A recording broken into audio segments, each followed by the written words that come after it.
got everybody here that's going to be here at 6 o'clock. We'll call this meeting to order. Would the swirly, twirly girlies like to lead us in the Pledge of Allegiance?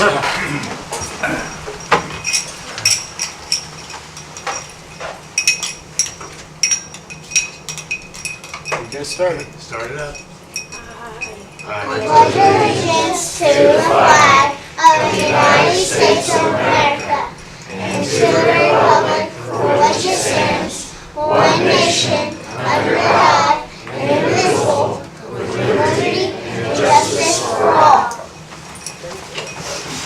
Thank you. Reminder, if you have a cell phone, please put it to silent. Right? Okay, we got the swirly, twirly girlies back with us tonight to give us a report. They went to St. Louis in April? Yes. In April, and they did quite well. And so I thought it'd be good to hear how you young ladies did, what you thought of your experience, and share that with the council. Who would like to lead that? Here, I'll do this. Here, and you can tell them about all this stuff. Remember, this is why we do stuff. You almost lost your job in those swirly, twirly girlies. The things that you got from the other teams. Okay. I'm just going to listen. You guys are in charge. So we got Gracie, Taylor, Yes, you have the medals around your neck. That's why I gave you Ashley? the other things. Okay. I'll let you guys tell us. Go ahead, Grace. What do we got? These are from St. Louis that the other teams gave us. Where were the other teams from? Do you remember any of the places? One was from Indiana, China, Japanese, Ankara, India. India, Hawaii, Canada. Canada. And they gave you out those little things. They gave out each team. You gotta remember, it's been a long time since April. And they haven't gone, their brains aren't moving yet because they don't have to go back to school till tomorrow. So, There's that whole summer break thing. right, their brains are still on summer break. Well, we had teams from all over the world, didn't we? From Russia, from Mexico, from Iran, from Chicago, Arabia, Chicago, Missouri, New York. from New York. Yes, we did. You met, there were 40 teams, that was their age group, from all over. And then there were over probably 100 teams from the older groups from all over the world. Yes, ma'am? Oh, yes, from South Africa. They're laughing because they were so excited. They had tutus. Of course, you all know what a tutu is. Theirs were very bright and colorful. And they ran up to me at one point. They had gone on down and were looking at different teams. And they came back and they're saying, you gotta come, you gotta come. Was that you? And I said, what? And there were boys that were teenage boys that were all dressed in black, but they had tutus on. I think the sheriff's department's come to ask for that tonight too. They were from South Africa. But tell them about all the different strange costumes people had on. Do you remember what some of the weird things people were wearing? They were maybe a bear, like we had these. We had what Gracie had on right now, and we had all our ribbon, like one of those in don't forget that. And we had lollipops in our hair.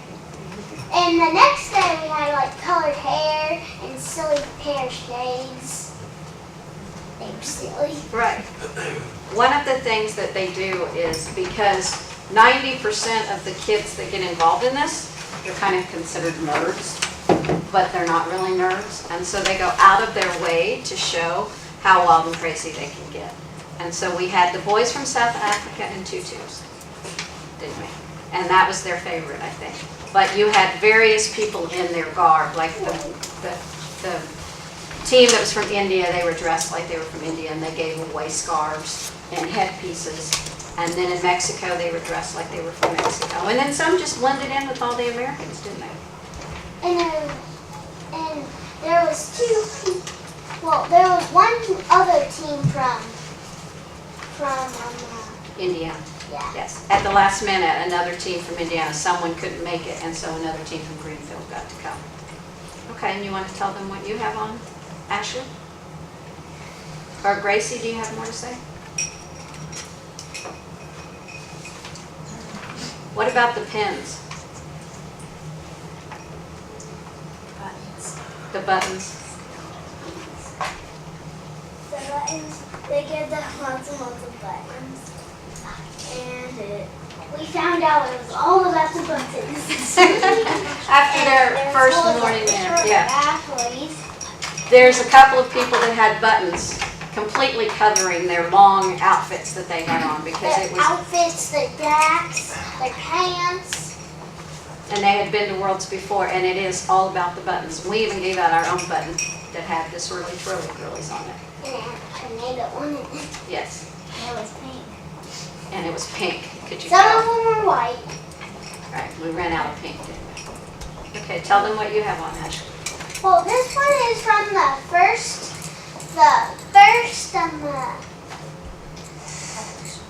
competition. In the state of Indiana. It was in Indianapolis or Greenville. In Well, Indiana. Greenwood? Mhm. It was in Greenwood. And they had a lot of other teams there. And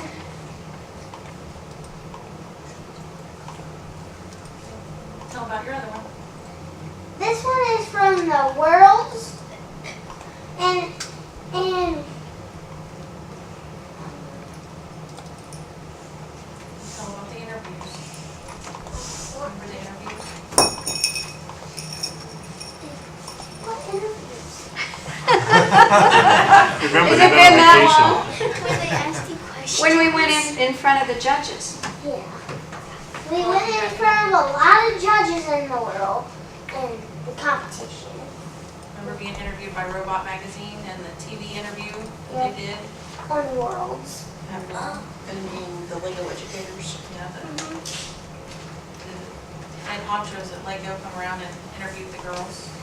They even signed our junior FLL bags. They were not intimidated. The rest of us pretty much were intimidated once we realized how important these people were.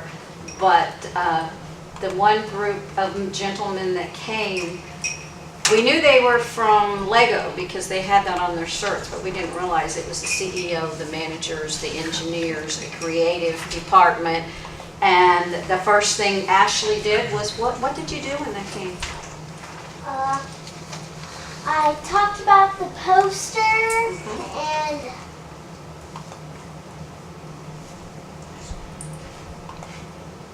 we did the handshake. They were so impressed. These young ladies just walked right up to them as if they were nobodies. And we were standing back going like this, and they shook their hands and introduced themselves. And those gentlemen were so impressed with these young ladies that that's the first thing that they did. And no one had asked them. They gave them a bag to put all their pins and things in. And you went around and you asked people to sign your bags. We also got these That's right.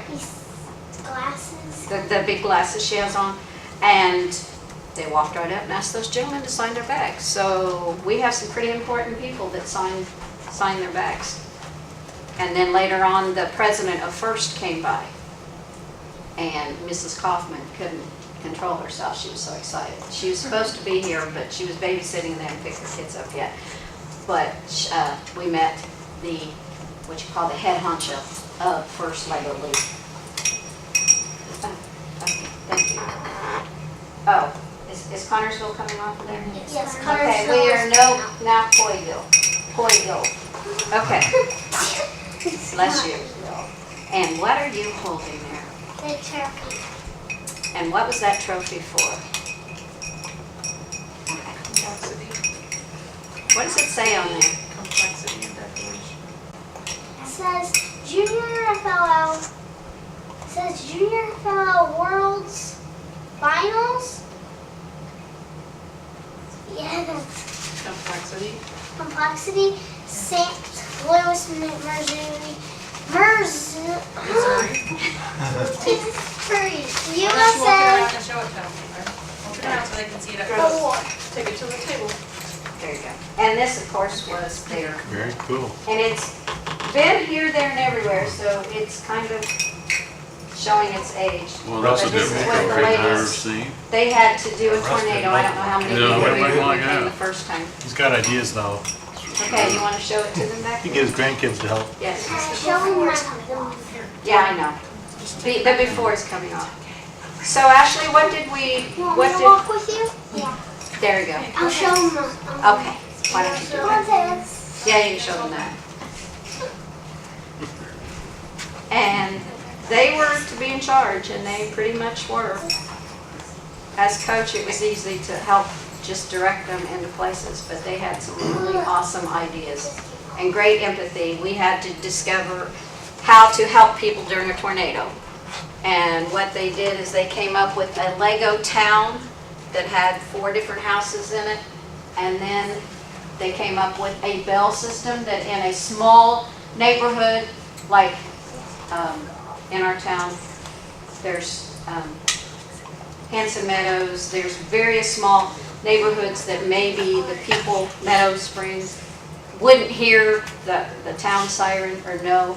The kids might be out playing, and they wanted to have a bell in little local areas where the people would know when that bell rang that there's a tornado coming, and they could find a safe haven. Very cool.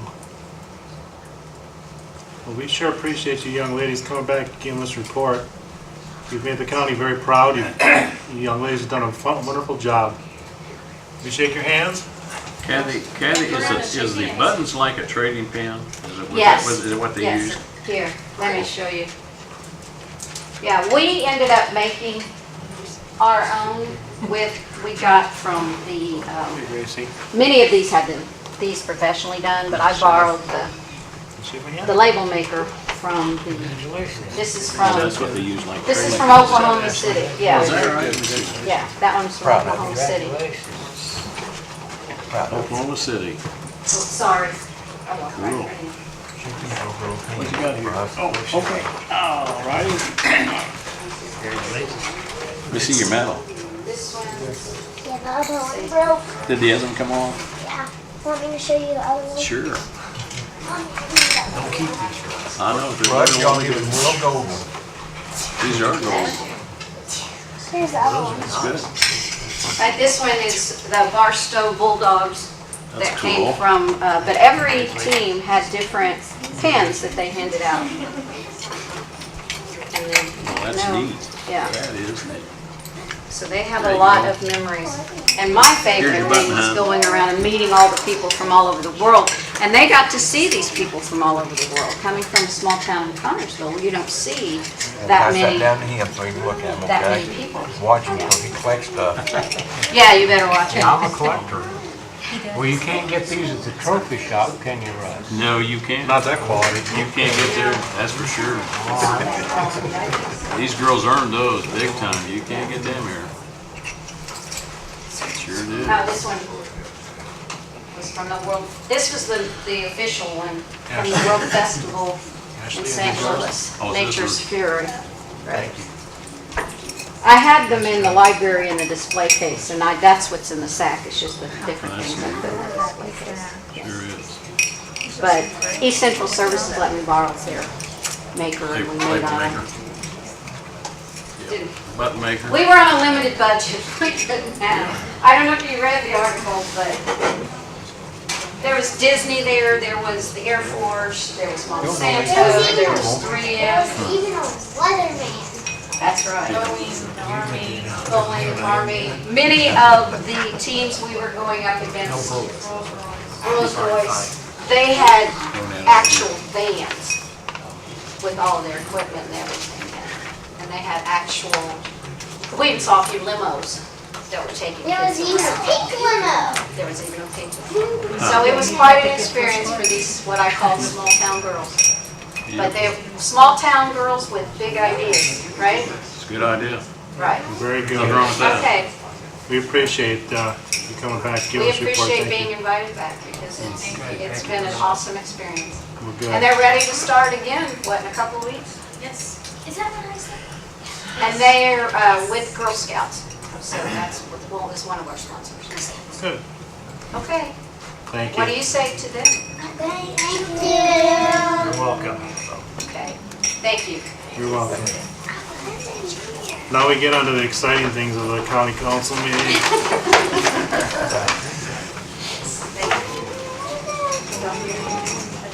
Has everybody had an opportunity to review the minutes from the last meeting? Are there any corrections to the minutes? If not, I'll entertain a motion to approve them. So moved. We have a motion, do we have a second? I'll second. Okay, there's a motion and seconded. All those in favor of accepting the minutes as stated, say aye. Aye. Opposed? Nay. All the ayes have it, motion carries. Got to get back on track here now for the girls, now we get serious. Okay, does anybody have any mail? Yes, I got this addressed to the council. It's the invitation to the library. You're invited to our little free library building party Thursday evening, the 14th day of August 2014, from 5 p.m. to 7 p.m. The festivities will be held in the library meeting room of the Fayette County Library. What time is that, Councilman? 5 o'clock to 7 p.m. Dale, do you know any more about this? Well, I made sure you got that invitation, Mark, because Pass this down. you being in the building business, you might be able to design something really special for these little free libraries idea that the library's working on. We're gonna have one here on the courthouse Yeah. grounds. So, if we'll be in budget hearings Yeah. at the same time, if we can get out of here in time for that, maybe you can make it. Good. Better be done. Okay. Debbie, did you say you had some mail? Well, I don't have it with me, but I'll tell you what it said. When we did the refunding of the courthouse bonds, for the last 2 years, I have I get a ratings call from Standard & Poor's, and they send me, I have to get ready about 15 pages or so of information for them. And then we have about a 2-hour ratings call, and they go over everything. And we have an A rating on our bonds, but it was with a negative outlook. And they have changed that this year. We've maintained the A rating, but we've upgraded it to a stable outlook from negative. So I thought that was good. And I have that other information if anybody would want to look at that in my office. Thank you. Anything else? Any other mail? Okay. Mr. Appel, do you have anything for the council? I have nothing that needs to be discussed at this time. I got a question for Mr. Pelt. Uh-huh. I understand we're in a tort claim. I know we can't go into the issues of it, but do we have any insurance coverage on that claim? That's still yet to be determined. Okay. I heard there was a chance that we might not have any insurance on it, so that's why I asked. They're still Fighting it out. determining if there's going to be coverage under multiple policies, but at this time, that's still not yet Up in been the air. decided. Yeah. Anything else? Was that claim be held up in Richmond? Is that where the claim was filed, through Richmond? The complaint was filed in Wayne County. I don't think I should discuss anything else, Okay. but that's where the complaint was filed. Okay, that's fine. Anything else? No. We do not have a commissioner representative here, so we'll go past that. Committee reports, budget, Councilman Strong, do you have anything to report? Our committee hasn't met since we met with the sheriff's department some time ago, so nothing to report. Okay. Councilman Sidell, anything on the wage committee? We met, but we haven't really come up with anything yet. Okay. And we have no unfinished or old business. New business. Moving on to Kathy Rhodes. And I could probably help Kathy with this a little bit because I helped her on I'll this just one. pass these out since I have them and have you to look at. Thank you. This is pertaining to the letter I had in your mailbox. Oh, You got the wrong one, Bill. long sleeve. There you go.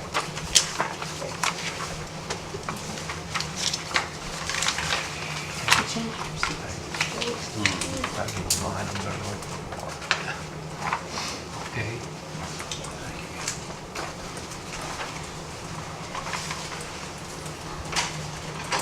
Thank you. I put a letter in the boxes on July 14th to the commissioners and the council and to Debbie and our attorney.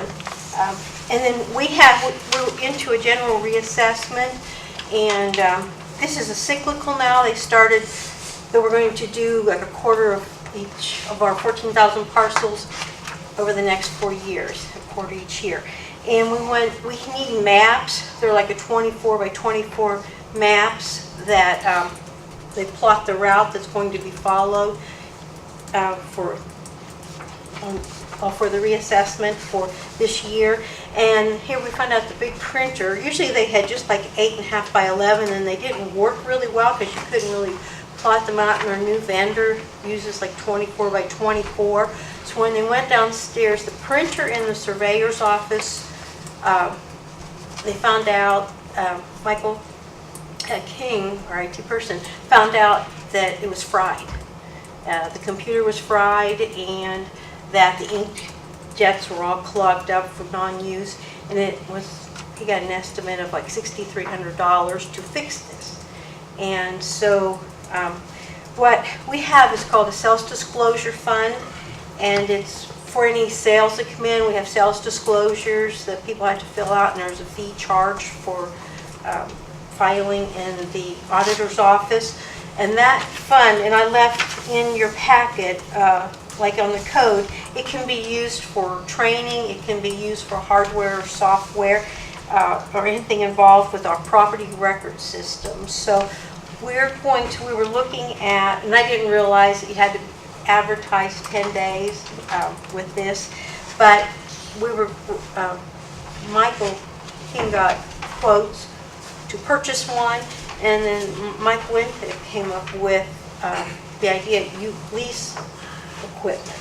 Right. So we're looking at leasing equipment, and this morning the commissioners approved leasing a printer, and I just wrote it up on the appropriation list that it's $2,900 to lease for 3 years. And I said, if you have more questions, Mike can explain it better because he's real familiar with the printer. But it would include setup or delivery and setup, and the ink cartridges, printer heads, any maintenance on it. And so that's what, just an appropriation. We're allowed to use that for, like I said, property record system. So it's just a matter, the council doesn't have to approve it since it's not coming out of the general fund, it's coming out of the sales disclosure fund, but we just have to place it in a line item so that when this is ordered, we can pay for it out of this line item. What it was is if they purchased one, it would have come with 1 year of maintenance on it, and that cost would have been $4,300. Replacement printer heads are $450. Each additional year is $600 in maintenance. So to even things up, you have to get another additional 2 years. It's $1,200 plus a printer head. That brings the cost of the printer to almost $6,000. Where we can lease it and get all that covered for 3 years at $2,900 and still just pay for the paper. To me, it was kind of a no-brainer which way to go, and you can walk away with it at the end of the 3 years and get another piece of equipment to replace it. We're not fighting technology, software upgrades, motherboards, printer heads drying out, all that's included, so it's pretty much a win-win situation from us. In either case, we'll be charged at 40 cents a square foot for print, just for paper. And if you need something, they'll bring it to them. It's got a good backup system too, so if their printer does go down, Eastern will provide printing for them at no additional cost and get that to them if anything happens. We can also make it available to outside entities as well too for a fee. So if somebody's in need of a large format printer, you mark the drawings you do and stuff like that. I mean, you know, the printers, they're not easy to find. This is ink, not toner? It's ink. Okay.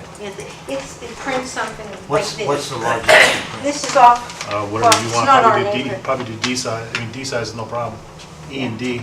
I think this is a 24 by 24, and it would print this off. This is another printer. And it would print off like this, and this is like a 24 by 24.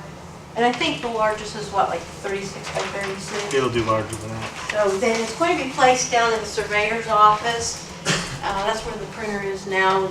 And then, so Warren can use it too. And Kathy, who you go lease it from? Eastern. You say Eastern? Eastern Engineering in Yeah. Indianapolis. Are you affiliated with them? Okay, I was just asking. Nope. yeah, Michael King took care of getting the quote. Okay. I'm not familiar with this, so since he knows all the technology of it. I've just worked with Jim in the past when I worked for architectural firms. It was who supplied all the architectural firms for the most part. Okay. The 2,900, that's for 3 years. So That's a 3 year. They just pay it up front. Instead of paying it month by month, it's just paying it up front. So we're saving over $3,000 by doing that. So for 2,900, that's for the whole 3 years? That's everything. No maintenance, no nothing. Everything's taken care of except for the paper. Okay. It will be a network printer too, so any Okay. office that That's needed good. something large scale would be able to print to that printer. That's a pretty good deal, isn't it? Mike, you said we pay, what was it, 40 cents? A square foot. A square foot, okay. And they'll have a system to track it, just like you do print jobs. Yeah. And you put a job number in there and print and sign it to Now, is them. there any different charge for color versus black and white? Okay. And I attached the paper here. This is the latest. We have $8,496 in the sales disclosure fund currently. So that'll just keep growing, and we really don't spend out of that. We had to get a few, some software with it earlier on, and the funds build up. Being a small county, we don't, and our sales aren't a lot. $10. Yeah, maybe $10 like a $200, sales. $250 a month, but that fund's not touched, so other than taking that out of it, and again, it doesn't buy county general. So the only thing I think that Kathy needs is just we can't bring this again until September. So in the meantime, so she can move on, are we okay with this? I mean, really, we have nothing to say because it's funds allocated for this purpose. But are we on board? So we still have 5,500 in that, roughly, in that fund? Yes, Okay. that would be, yep, as of now, out of that 8496, and it was like $215 that was put in there from last month. Well, this would be July. Okay.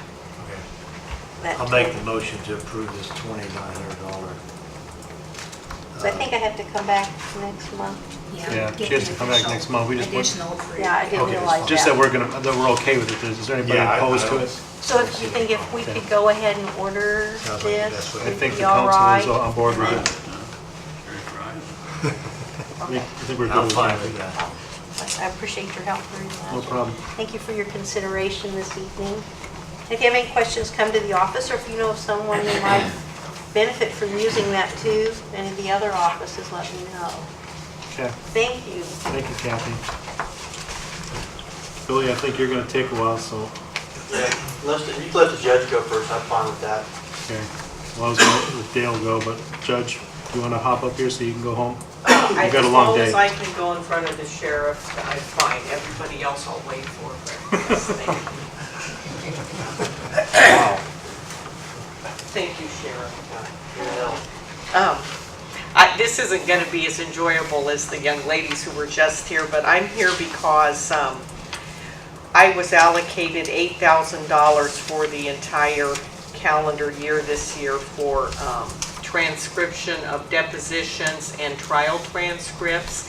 And I apologize, I did not have time to bring my budget with me.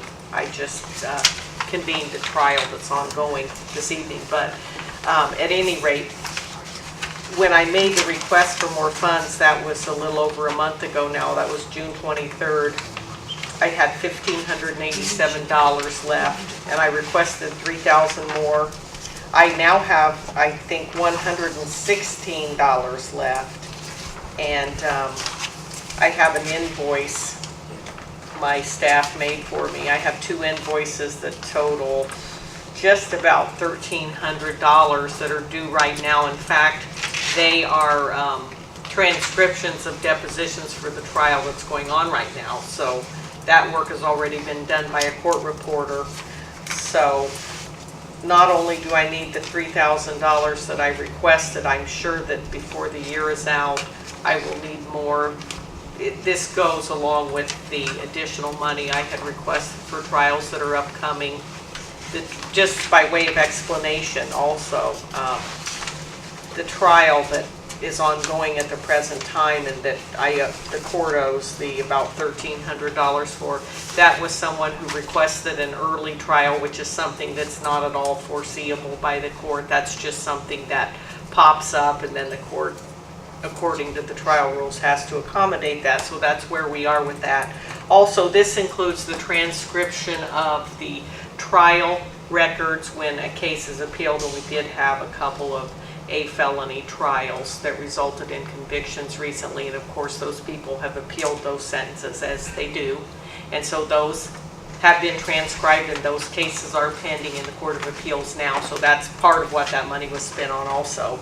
So I do need an additional $3,000 so that I can, $1,300 of that is owed right now, and then I may be back later, can't say for sure, it just depends on what happens. And I do have these bills and the requests for you if you don't have those. I'm not sure if Shelley sent those down or not, if you'd like to, look at those. As I said, I don't have my budget with me because I just came straight down here from the trial, so I don't remember how much I originally requested. I don't know if it was more than $8,000 or not. I just can't remember off the top of my head, but. No, we advertised for 3. No, I mean originally at the beginning of the year. I didn't bring my original budget, so I'm not sure. Probably find it here. It says here 8. January the 1st was 8. Was it 8? Is that what I requested? Okay, well, I've used that up, unfortunately. And I probably based that on the previous year because that's the best thing I can go on to gauge it, but some of these things, as I've said before, are unforeseeable, so.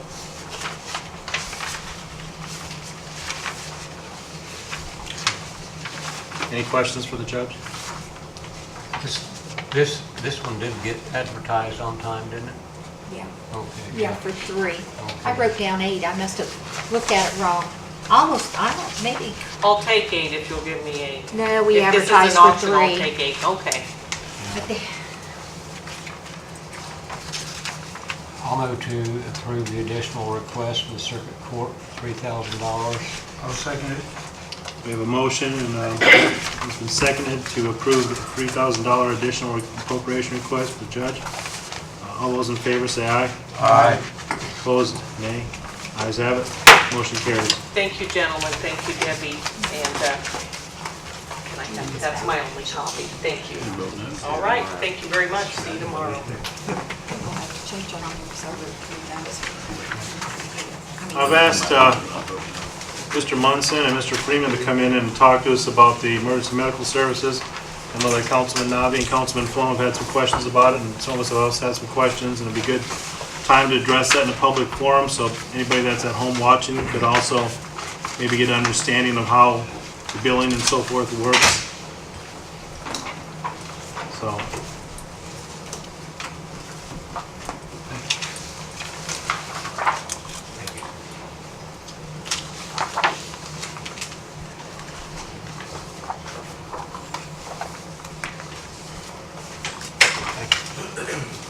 Thank you.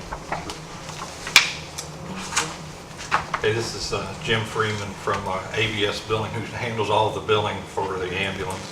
And we brought him down so he can explain exactly how the billing works. If you have any questions, he can answer. I know how that works. Thank you, Mr. President and council members. Dale Munson asked me to prepare a brief financial summary of the past year's activity for Fayette County EMS, and that is what I have done. In the past year, Fayette County EMS has responded to 1,859 requests for service. It's important to note that 22% of those responses produce no revenue whatsoever. It is not uncommon to respond to an accident scene or a call at a residence, and the individual then refuses transport to the hospital. In those cases, there is no revenue or billing available to the ambulance service. Medicare, Medicaid, and commercial insurance as the primary sources that pay for ambulance are transportation-only benefits. They will not pay for a situation where the patient is not transported to a healthcare facility. So again, 22% of their calls produce no revenue whatsoever. The other 78% of the calls that where patients were transported are broken down into a factor that we call payer mix, and that is different for every community. It depends on the population. There are several factors at play, which local economic conditions, unemployment, whether you have a large industrial facilities, all these things create what we call payer mix, which are four basic sources to get money to pay an ambulance bill. Commercial insurance is typically the largest factor or largest sector that pays for an ambulance. In your particular case, in Fayette County, only 10% of the patients transported identify with commercial insurance, that being workers' compensation, healthcare insurance furnished by an employer or purchased by the employee, and also automobile insurance. All those types of insurances are considered commercial insurance. Only 10% of the patients have that, and that is typically the best source of income. Commercial insurance pays more than Medicare and Medicaid, but you have an extremely low number of people that have insurance. Second to that is Indiana Medicaid, which comprises about 20% of your patient load.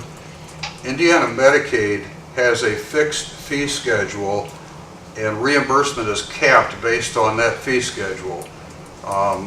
So no matter what your billing fee is, no matter what you charge, the maximum reimbursement is the Medicaid fee schedule, and I do have that in the packet that you can look at your leisure.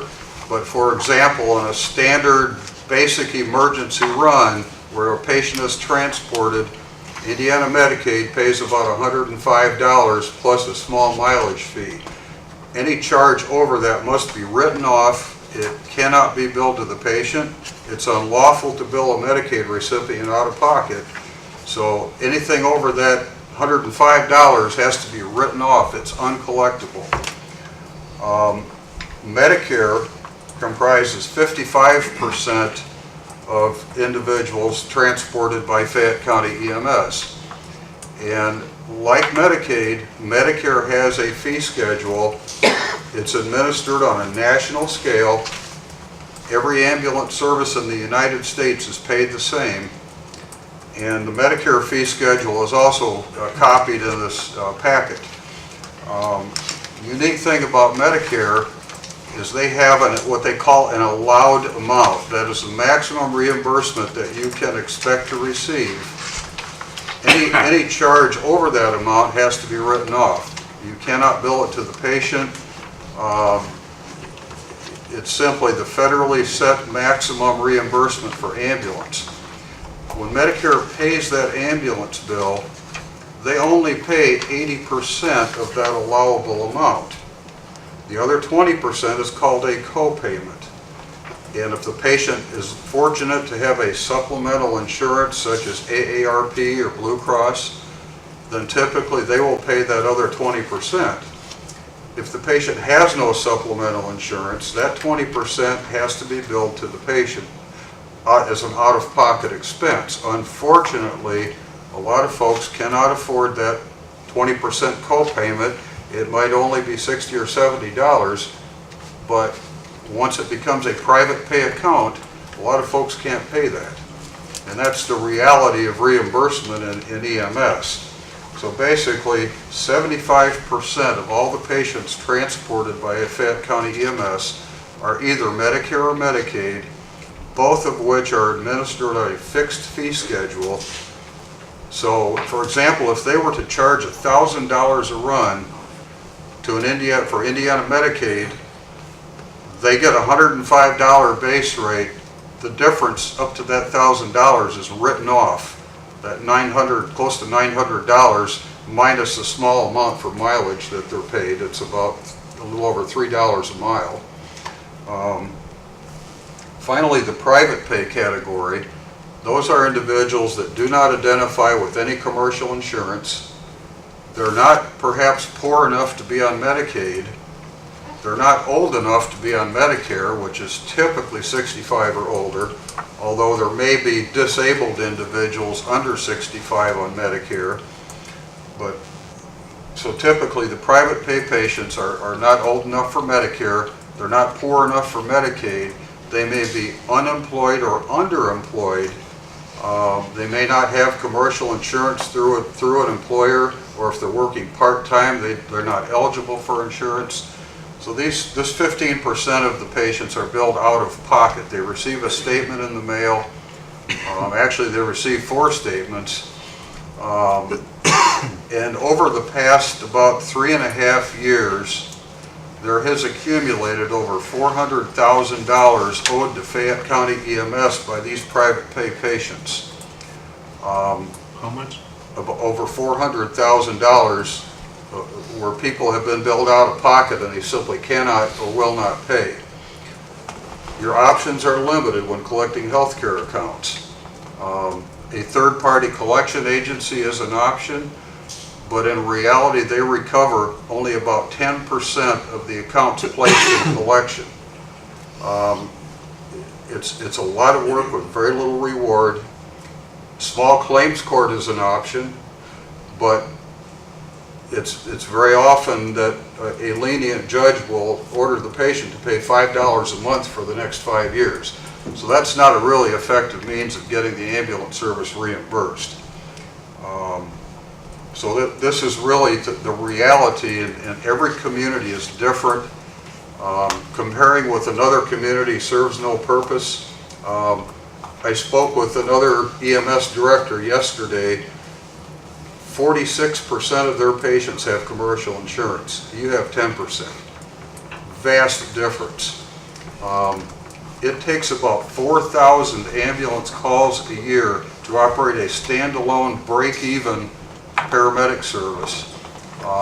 We have one doing so in Scott County, and they do about 4,000 calls a year. They're just at break-even, and they have a pretty high Medicaid population. Fayette County does less than half of that call volume. So there is absolutely no way that this service would ever operate at a break-even point without some level of financial support from tax dollars. Billing revenue simply will not support a full-time paramedic service doing 1,859 calls a year. I did look at the population distribution. 55.5% of their patients and the population would be in the city limits. 44.5% of the population would be in the unincorporated areas, and the call volume in those areas would closely match the population. Going out of the city limits, it would be a little more costly only because of the distances involved and the additional fuel costs and wear and tear on vehicles. But that's roughly the distribution of the calls, 55 to 45. Utilization rate, typically 7 to 10% of the population uses an ambulance in any given year. So if you have 10,000 population, you could expect 700 to 1,000 ambulance calls in that population base. Fayette County's utilization is 7.7%. So the call volume is on the lower end of the scale. So there are fewer calls means less revenue, less people to bill. The call types are within normal limits. Paramedic level calls are about 59%. We typically see a range of 50 to 60, so that's a normal mix. On the basic level calls, about 41%. So this is just a brief synopsis of the operations for the past year, and there's some basic information about the requirements for EMS billing. A good point to make is just because it's a 911 call does not mean it produces revenue. There's another federal regulation that governs Medicare and Medicaid, which again is 75% of the patients. Medical necessity is required by federal law in order to bill for transportation. So if they arrive at a scene and the patient is standing on a front porch with a suitcase and walks out and hops in the ambulance, they did that for free. And these cases do happen. Some folks will use the ambulance as a taxi cab, and they have a legal duty to respond because they're publicly funded. They have a duty to respond and a duty to act. So they have no choice but to go out on these calls and deal with the situation at hand when they get on the scene. But unfortunately, again, only 10% of these people have a commercial insurance as a primary source of payment, which in most cases, that's what really supports an ambulance operation.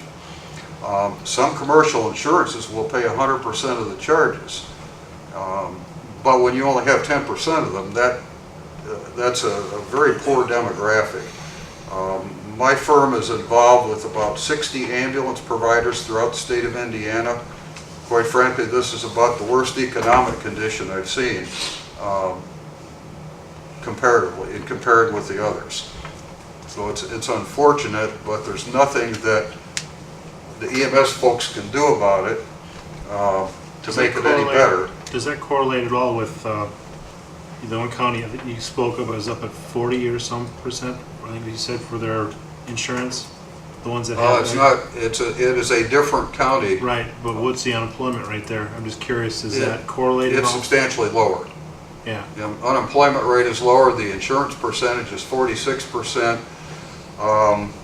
The private pay is the same at 15%.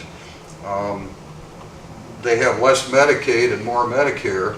Now, Medicaid is the payer of last resort.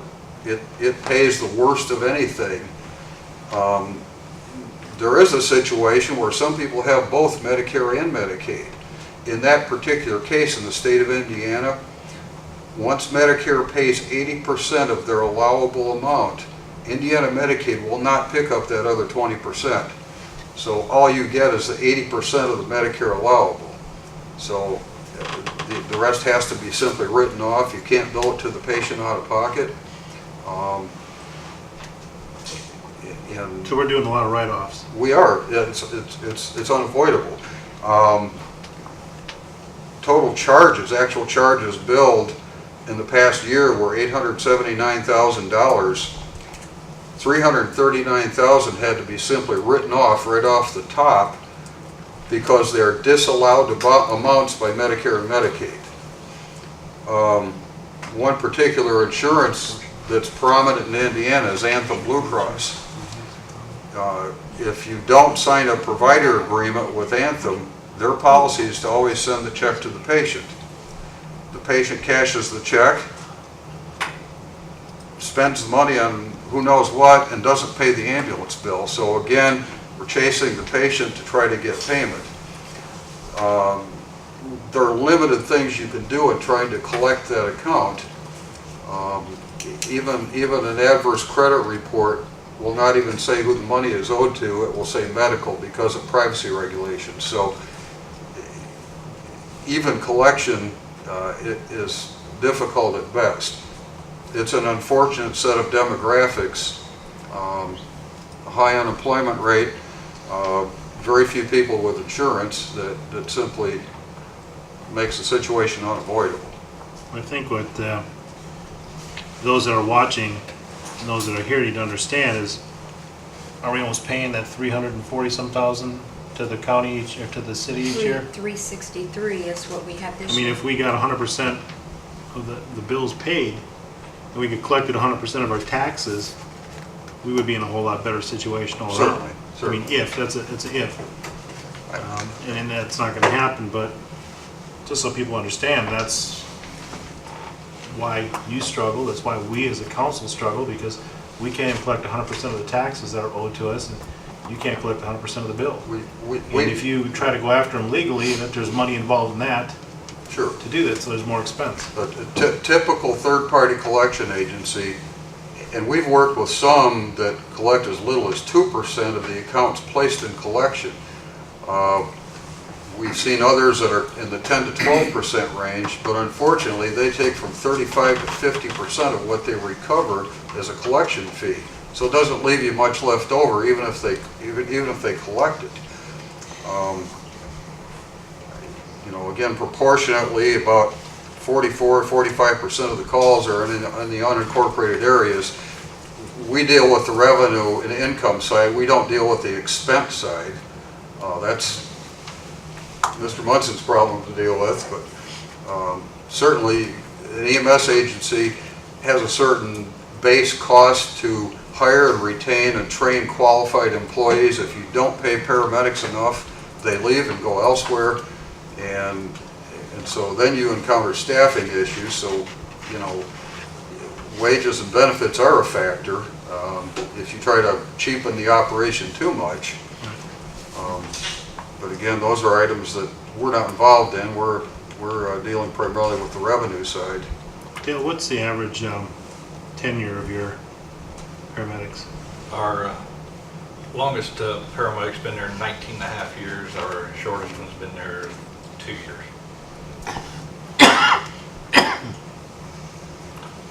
And that's excellent. In an industry that typically sees a lot of turnover, a lot of paramedics desire to get on a big city fire department like in Indianapolis, so they leave the smaller communities and go to the big cities. So having someone with a 19-year tenure is commendable.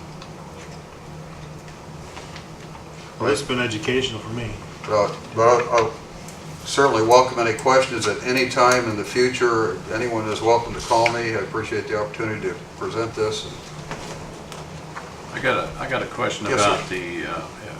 you say a private service can only collect the same as what we can collect. Is that right? From Medicare and Medicaid will pay every ambulance provider the same, regardless of whether they're private, municipal, hospital, county, township. Okay. It doesn't matter. It's a national fee schedule for Medicare, which is in the packet. And down at the bottom of that fee schedule are the current Indiana Medicaid rates. And so if a person has Medicaid only and nothing else, that's all you get. Anything over that you charge, you simply write off. But yeah, private ambulance companies paid the same as anyone else. Now, Dale, also, does the city have a collecting agency trying to do any collecting at all? The last time, when we set this up, with this company, it's been about right at 3 years ago. They looked into that, and they thought that the fees that it was going to cost to do it wouldn't offset what we were going to collect back. Right off. Yeah, they typically take anywhere from 35 to 50% of what they recover, and they may put a blemish on an individual's personal credit report. The only time that has an impact is if someone wants to buy a house or a car and they try to obtain a loan, and all the credit report will say is medical. Did you tell me? Did you say? And I might have missed it. These ALS? What is that? ALS is advanced life support. That's typically a paramedic level of care where medications, cardiac monitoring, defibrillation, a higher level of care is required by some patients, and that's typically 50 to 60% of patients would qualify for that level of care. Is that in most counties? Yeah, that's pretty normal. We see ALS calls anywhere from 45% up to over 70. It just depends on the community. They're all different. What's the ALS2? ALS2 is a very critical case, such as a cardiac arrest, where the patient needs to be shocked, have their heart shocked or defibrillated, intubated, we're putting a tube in the airway, or giving multiple doses of medications. Those would qualify as ALS2. That's an absolute critical life-saving situation. The medications are very, very expensive, some in the hundreds of dollars per dose, and so that's the reason that ALS2 is typically billed at a higher rate. And commercial insurances will pay more money for ALS2 compared to ALS1 if they have insurance. But unfortunately, we've already illustrated that problem. On the billable calls and non-billable, is that percent kind of typical of other counties that you work with? We see some as low as 10%, some as high as 30%. That varies. Those are typically where they respond. Maybe a bystander calls 911 for a car accident. Ambulance gets out to the scene and the driver says, "I don't want to go to the hospital. Don't touch me," or "I don't need anything." That's a non-billable call, even though it has to be documented. It produces no revenue. Another typical call is a diabetic patient with a lot of health problems. They go out to the home, they give the patient what we call D50, which is nothing more than sugar water, dextrose. Patient wakes up, now they feel great and they don't want to go to the hospital. That's not billable to Medicare, Medicaid, or insurances. They can send a bill to the patient privately for that service, but they aren't going to pay it because they have a lot of medical bills. So those types of cases where someone may receive a little bit of care from the ambulance crew and some medication, but they can't recover that expense. So, Well, I understand. I meant the percents. I've seen it vary from extreme low of 10 up to 30%, 35%. That's pretty much in the normal range. But it's a simple fact that 22% of the calls they go on won't produce a dime. Even though they're wearing out the trucks and burning the fuel, that is a normal average percentage. Last question. Sure. Dale, you might be able to answer this more than the other gentleman. When you got city versus county, is there more billable, you think, in the city or out in the county, or what do you think? I would pretty much say it's pretty much even. Okay. Either way. Okay. Dale, what kind of budget have you turned into the city for this coming Yeah, we're still working on it right now, but it's right out to about 1.1. 1.1. We haven't finished. It could be a little lower than that yet, but we're still working on it. Then on a private ambulance, now, do they have to respond to a call? You say we have to respond because we're public funded. That is correct. Now, if there's a private service, do they have to respond if they're called? No, they do not. They do not have They to. can pick and choose what calls they choose to accept. A publicly funded service, anyone that's getting tax money Has to has a respond. duty to respond and a duty to act. Once they arrive, they have to render care, render treatment. A private ambulance company can pick and choose what they choose to take or not take. They can ask if there's a pay source, and it's not uncommon to see a private service find out if there's no insurance, they won't take the call. These folks don't have that option. Isn't it true you're not allowed to because you have to be here to cover the county, but one of But private companies where they can pick and choose is doing the transports to Reed or Riley or Cincinnati or those kinds of things. That's where they make their money. And you're not allowed to do that because of the requirement that you have to be here. No, we have a county 911 service, actually several that we bill for, that do transfers in addition to the 911 calls. They have an extra vehicle and they'll do an out-of-town critical patient to go to a larger hospital. Typically, a lot of communities have a critical access hospital, 25-bed hospital. Capabilities are limited, so patients may need to go to a larger medical center, and some of the 911 services do that. We'll engage in those type of transports.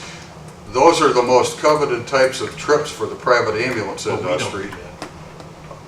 I'm sorry? We don't. You don't do that now. Because we can't, correct? Do you have to take them to the Fayette County Hospital? We take to Fayette County or we take to Rush Memorial, since it is so close to the county line.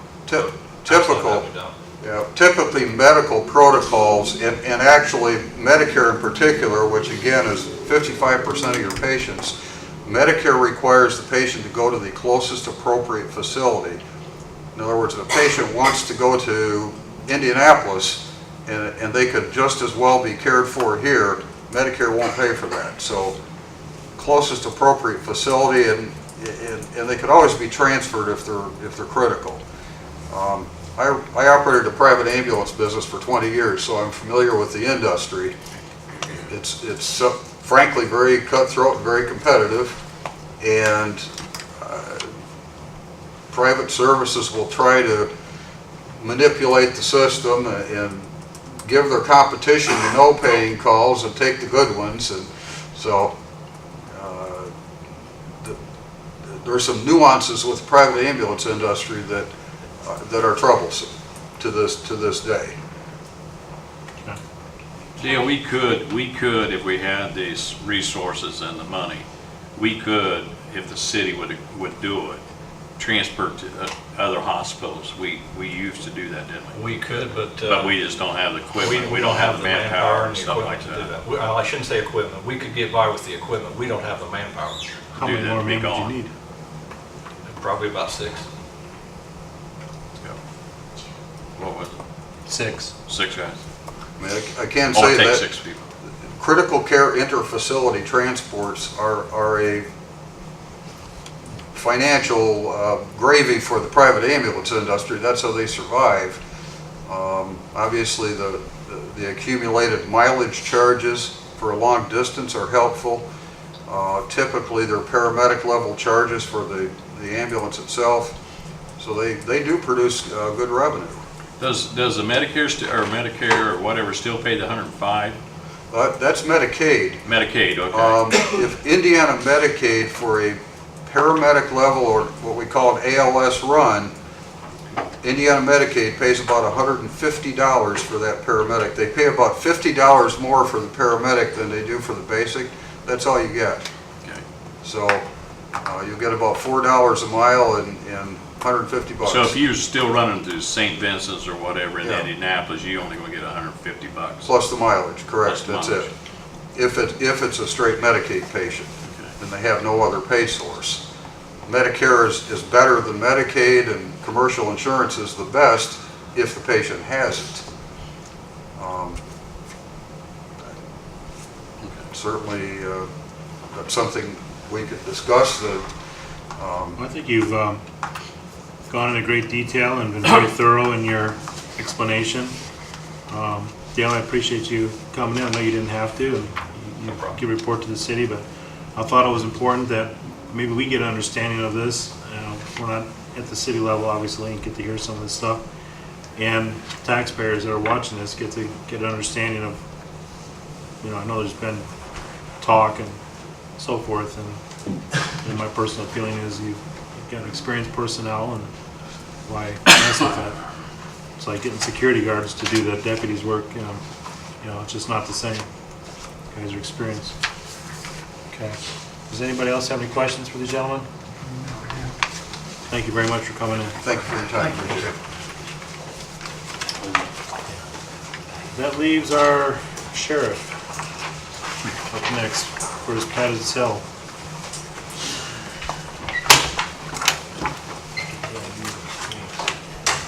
I'm gonna start off with the additionals that I have and for August. I have 1, 2, they pretty much say down there in the details about what they're for. Out of Cume Jail for contractual services, repairs to the jail. Really, the only one coming out of County General that I'm asking for is $5,000 for auto repairs. That's to service the vehicles and maintain them for the rest of the year without any major malfunctions, and we don't foresee that, so. If you have questions about any of those, I'd be more than glad. And these will be, just like Kathy's, these will be next month. Did we do the August ones already? No, they didn't get they didn't get enough time to advertise. 7, 16, and 14? Really? Really? No, you didn't get it because you didn't. No, we didn't have them. We needed to have them to advertise for one. I'll come up blank. Well, then obviously we're gonna do all of these next month, okay? So, are there any questions about really, I guess the county general was the only one you guys usually ever question, about the auto repairs. The auto repairs? Yeah, what is that? Can you give us details on that? That covers the servicing of all the vehicles, oil changes. If an alternator goes out, that's repaired. Brakes, transmission, something like that, repair. Replacing spark plugs, a tune-up. It's usually about the same every year. I'm over here about this time every year and asking for the $5,000 to finish up the year. How many vehicles do you have, Billy? How many do I have? Yep. 16. So I can't really remember what we started out with in that budget. I want to think, I really can't remember how many it is. 12,000, maybe 9,000 I've got the budget here, which one are you? for the cars, so the sheriff. Is that garage including the one motors. you're trading in and getting another one or something? Yeah, we talked about that in a minute. Cool, It's in the sheriff's budget. cool. Need me to look up anything in jail, but I don't know here. The Cume jail stuff is to pay for the pest control, the Corson's inspections, that kind of stuff that we have pending for the rest of the year. We have some invoices already. We're asking for $15,000 out of that Cume jail and for repairs to the jail to finish up the year for that. No, I don't have any of these. We don't have any of this, what you got? Yeah, we don't have any. No, we don't have any. We don't have any. When I got them and due to when I had them and the new schedule with the paper and all, I wasn't able to get them advertised for Okay. this time. All right. You started out with 9,000 another garage and motor. Okay. You spent 6,952.53 today. Okay. Then let me start with this. Hey, Billy, on the padded cell. Yeah, I'm bringing that. You guys have copies of that yet? You don't, do you? I didn't have a copy of any of it. Really? None of So you're out of luck this it. Interesting, man. Yeah, well, that's why I'm sort of here to get them approved for the September meeting, so we can go ahead and talk about it now versus then. On the padded cell, there are quotes in here. There's only a couple companies that do that in Indiana. We've got quotes from both of them. One to repair it is $11,700. To replace it completely is $31,700. The other bid's $33,000. At this point, I'd like to just repair it for the $11,700. And I want to take that money out of the misdemeanor fund. And there's $64,000 in that fund currently. Can I ask you a question? You had some. The repair, is that going to be replacing basically the same materials that it was? And would the new be a stronger, better material? I have no idea. If they replace it and connect it to what we have, that's usually what they do. And we collected about 3,000 in restitution from different people to go toward that, but I think that's either went into we've got that fund or it's went into county general. So at this point, I just don't see spending $31,700 to replace the whole thing. the guys they get in there and they find the least little thread or the least little crack, and the next thing you know, because when you get a hold of it, you can pull off a 3-foot section pretty easily. So, That, correct me if I'm wrong. Can they repair it to the point where, where they seam it, they can't? well, we've had it repaired once since I've been in. I've had it repaired once since I've been in office, so it's coming up on 8 years. It just things break down, they dry out, they get a little crack in them, and the next thing you know, it's tore up. How about that floor drain? The floor drain. What about the floor drain? Got that one bar missing, a couple bars missing out of it. Yeah, that really affects nothing other than it allows us to wash the feces down a little easier and flush some of the other stuff. Yeah, it's a jail. What happened to the bar? Could they get that bar out and use it as a weapon? If we No, got it's broke. It was broke. It was been removed by me. Well, I mean, could they get any of these other ones out possibly? No, You don't well, think so? unless they would bust it loose. Okay. If that thing is cemented into the floor, Okay. the little stainless steel box like that with the drain in it, and there's water in there, that's usually where they'll use the bathroom. We've had them drink out of it, push stuff in it, get it back out, eat it. I was just thinking of looking at a lawsuit liability, somebody twisting their ankle or doing something stupid. Well, normally when they're in there, they're not, I don't want to say they're extremely, if they get extremely violent, we put them in the restraint chair we have. So they keep them from hurting themselves.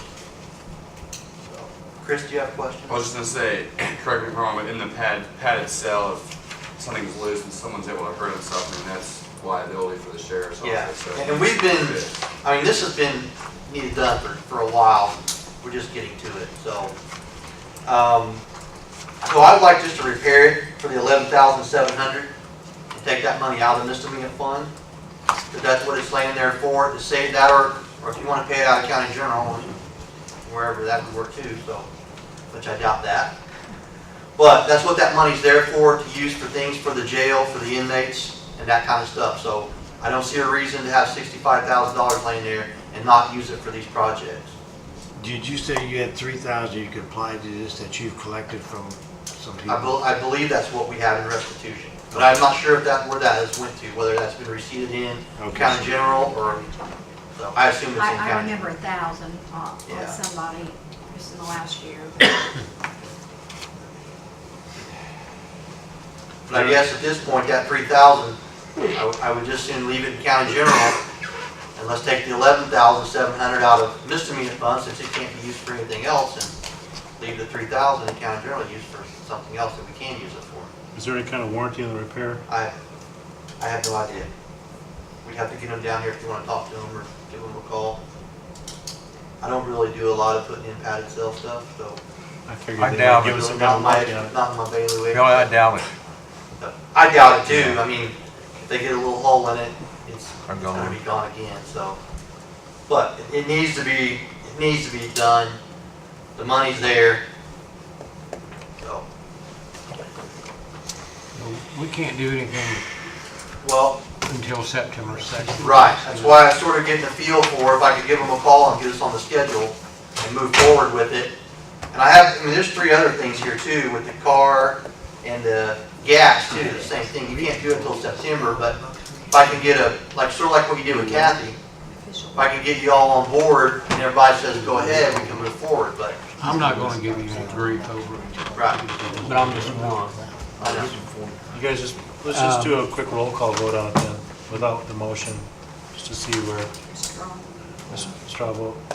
I got no problem with this repair being done. It's gotta be done, it's not gonna cost taxpayers any money. Is everybody okay with it? So Yeah, I got no proceed, problem. Get on the schedule? I got no problem. Billy's been pretty gracious about utilizing misdemeanor funds and saving county general funds in the past, and which has been a help to the county. On the next I've got a one, question. but On this padded cell. Is padded cells still the industry standard for holding? Why hasn't someone invented an inflatable bubble room. to put Why don't you go to people in Gilman's, get the that- bounce house? that, you know, there's no way they can get a hold of anything, they Right. can't carry anything, something like an inflatable, like a little bounce house or something. you know? Well, I would say there's some human rights ACLU gonna jump down our throats if we try to do anything that's outside of what we're already doing.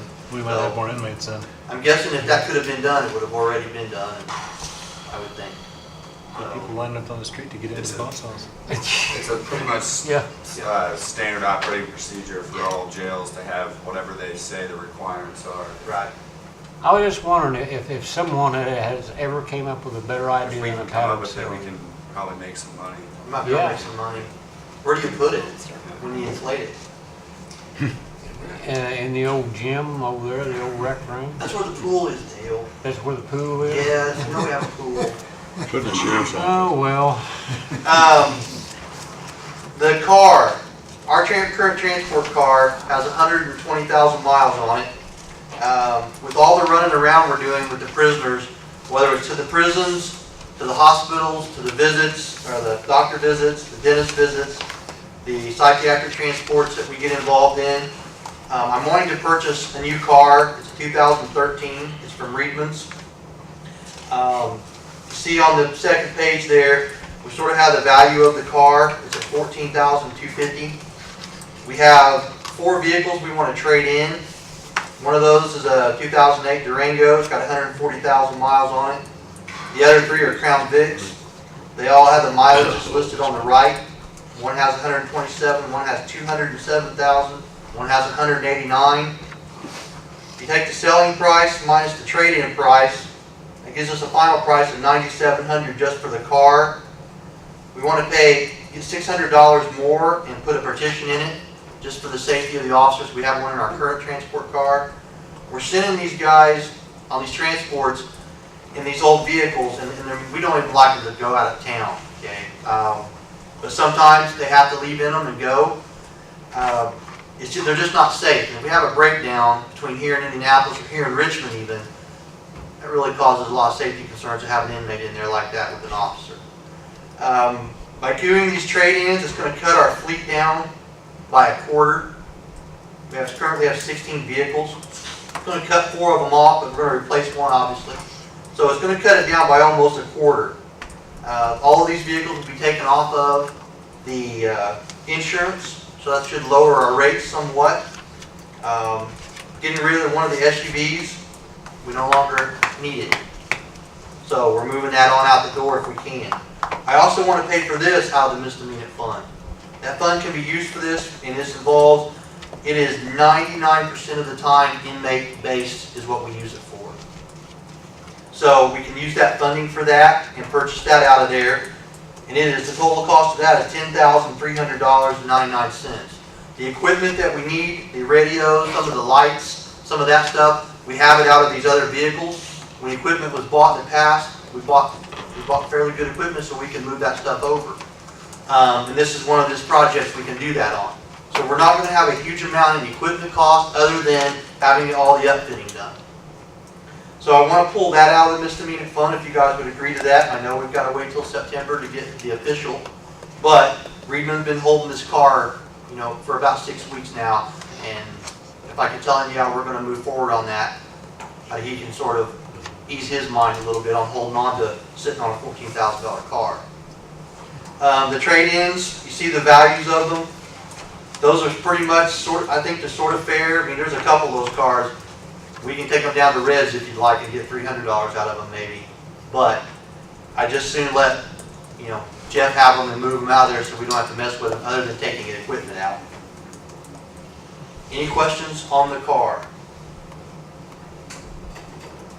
Our other transport car that we currently have, that will be moved as our backup and have here at the jail for the jail officers to use when they do their transports after hours and when we have double transports to go do the prison and stuff. How many miles that one go? 120. What vehicle is that? It's a Chevy Impala. And we've got the Impalas because we're getting almost 30 miles to the gallon for my fuel mileage and for the amount of transports we're doing. I mean, that adds up over time, especially when we're running to the prison once or twice a month and we're having to make 2 or 3 trips because we can only haul a couple at a time, 3 at a time at max. So That partition, you getting that made locally? it is coming out of Gauls, a law enforcement supply company. Oh, okay. It comes prepared, just ready to go in and be bolted in. Yeah. I'm okay with it. And again, we want to pull that out of the misdemeanor fund because, I mean, we need it. I don't want to try to come over here and ask you guys for $10,000 for a car to come out of county general, or have the commissioners come and ask you, since that's sort of their bailiwick. But the misdemeanor fund again is there. If we approve that one, that's going to take us down to 40,000 or so, 45,000. Any questions, concerns? Did you just have probably liability on those 4 you're getting rid of? You No, have full coverage? I believe there's full coverage on everything in county. Okay. Which I know it's crazy to have it on a 2006 with another 7,000 miles on it, but. Is that a requirement, Chris? No, I think we were looking into Yeah, we're looking going to at just knocking some down. liability. Some of the vehicles, On yeah. some of the older vehicles. I got no problem. Everybody okay with that, so Billy can move ahead? I don't have any problem. You with that, Russ? Is your commissioners agreed to that? Yeah, I met with them this morning in their meeting and went through everything I'm going with you guys with. Some of this stuff is really not our responsibility, namely some of the cars, some of the building repairs, that's sort of maintenance and the commissioners, but yet we run the building and maintain it and report problems we have, and we've just sort of taken that lead. About every repair and almost everything that's been decided, we come and ask for and discuss with you guys, because we're there every day, we know what's up, so. You don't care if I go down and bargain with Jeff, do you? You do what? Go down and bargain with Jeff? No, you're right ahead. You're right ahead. I'm pretty good with him. I like arguing with him, but he's done us, we do some homework on these, and so far, he's been great, I think.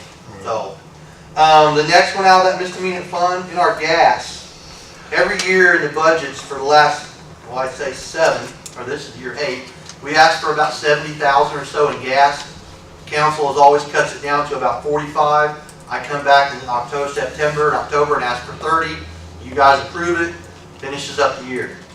When we did, we started all these transports for DOC, it really impacted some of our gas prices. And we figured up the transports to about $10,000 a year in gas for transports for these prisoners. So I want to take $10,000 out of the misdemeanor fund and have it placed in my gas budget to offset all those transports for all the prisoners. We're running these guys and these ladies all over the state of Indiana, these prisons. Okay? And they just ran to Westville and Michigan City. That's an 8-hour, maximum 8-hour round trip up there and back. That's a long day and a lot of miles. So that's just something you just don't run up, grab them, and a lot of times just take them right back the next day after their hearing. And there's nothing we can do about that. It's court ordered. But that gas adds up. And more than we thought, we didn't have the problem when DOC would come here and get their prisoners. They'd come and pick up 5, 10, 15 at a time. Well, now we're having to go clear on the west side of Plainfield when we take them to RDC. So in that They don't budget, pick up no more. you what? They don't pick them up. No, since they took our contract and took them away from us, back there 3 years ago or so, they did away with all the transport. How's that affecting your overtime? Well, we do most of it during the day because that's their business hours, and we have a transport officer. I have one full-time transport officer. If we have them pile up, we use jail officers. We use a process server. We yank them out and send them on transports. When we're hauling 3 prisoners, that takes 2 guards to go. A lot of times one-on-one, we can have them handle it, but you taking 2 prisoners and 1 guard, what if he has a flat tire, anything? He's got a lot to deal with. So we try to keep it one-on-one if we can, but if not, we send 2 guards. But we pulled some of our jail staff out. My secretaries go on them. We use them in those positions. So that's sort of how we maintain that and try to cover some of that So it overtime. hasn't got into overtime then? Well, there's a little bit, but we try to maintain it and control it. So I don't think it's become a huge problem for that yet. We can sit down and probably do the numbers on it and see what it's doing. But I don't think it's become a problem where we really need to, look at it, so to speak. So I want to take 10,000 more out of there for the gas and have that put in my gas budget. That's going to offset when I come back here in, I would say October, which that's getting close to the end of getting requests in and additionals, but I'll probably be back in October to ask for about 20,000 or so to finish up the year in gasoline for the rest of the patrol vehicles. So with the numbers we have, and that the gas and the patrol use seem to be come up, and the take-home car stuff seems to come up a lot. You guys say you hear it all the time. I'm out quite a bit. Nobody seems to put up a shield for me to stop their complaining. But I don't hear a huge amount of complaining about it, just here and there. We totaled it up with our gas budget. Those cars are using, I think we talked about this before, about $4,400, $4,500 a year for fuel per vehicle. That includes the patrol and the off-duty use. If you take our number of vehicles and divide up the budget, that includes both. So when the state police have their vehicles and they get a budget allowance because it's like compensation, and that car's worth, it'll say $5,000, which that's the low end, I believe. We're under that in compensation for what we're using in gas, and that includes both. With our call volume going up, by about 50% over the last couple of years, we're doing really well on gas usage and the money we're using for that. So when somebody complains, I would appreciate it if you would refer them to me so I can sort of educate them instead of make sure that they know what they're talking about versus they're just complaining. So, because there's a huge difference in the two problems. But that's sort of where we are.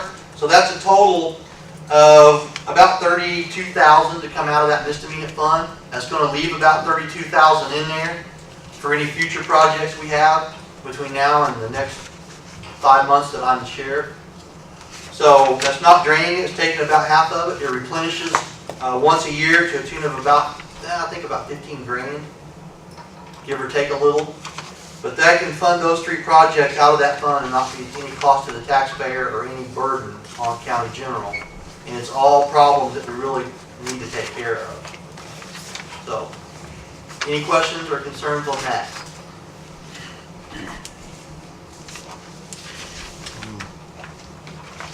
Dale? No, you can come back September the 2nd. Tell us all about it again. Well, we've done it. I've done it for the last 7 years. What's one more? We just enjoy your company. I'm sure you do. I guess I'll be back. You can bring your posse with you. I brought them. I guess I'll be back then for the $5,000 in the garage. That's going to have to come out of county general. I mean, I don't, unless you guys have somewhere else to find it. That finishes up the year, hopefully with no major repairs. With the fleet that we have now, I mean, I almost brought the mechanic tonight, because we haven't replaced the front end, we haven't replaced tie rod ends, since we sort of went to the SUVs. We've eliminated those costs, and with a front end repair, I mean, you're talking $500-800 in there to repair a front end out of a car. And we've done those before when we ran strictly cars. So there's a cost savings in the fleet that we have. We have a good fleet, it's solid, but there's still repairs, minor things that come up, and we have to have them serviced and take care of them. So I'll be back, I guess, in September for that $5,000, but you can be prepared for that. Are there any questions about anything we've talked about before I move on? Okay. The raises and the salaries. Obviously, that's been a discussion point that we've talked about. I've talked to you guys. We've talked individually. We've talked together. We've talked in budget hearings. We give you guys proposals. We give you all the paperwork we have.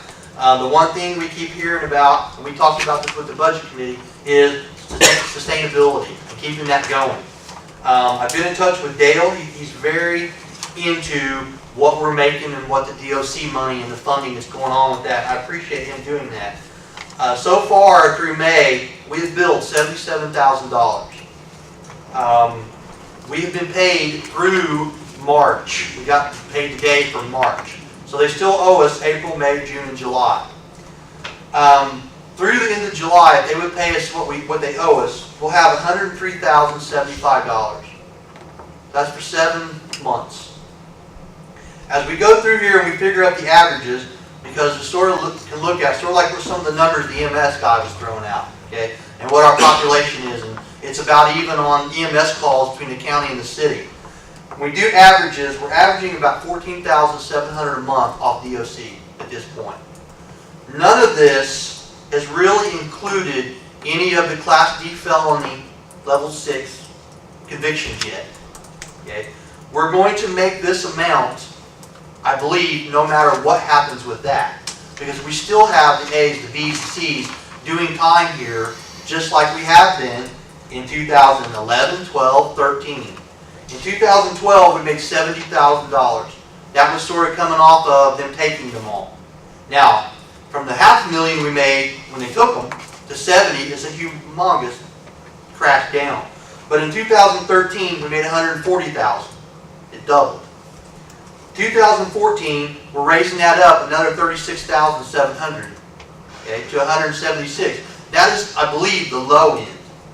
So when we talk about sustainability and the money in that comes there, we're not going down.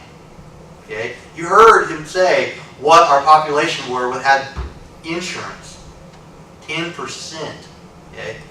You guys see the arrests. You read the paper, you see the amount of arrests that are being made. It's not going down. Okay? It seems to be going up. We're making that money. We've been making that money for the last 3-4 years to sustain the proposal we presented to you guys. Even the full amount, if you went with it. $60,000 is what we're asking for.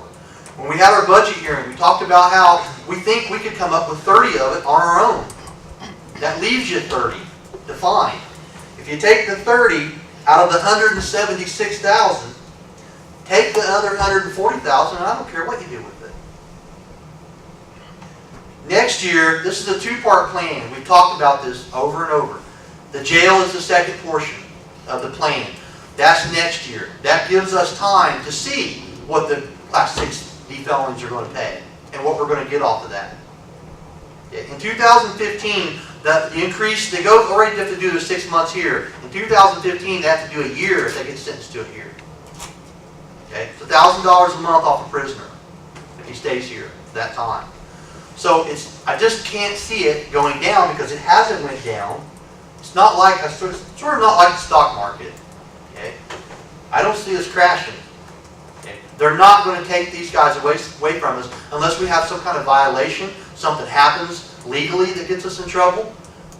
I don't see that happening.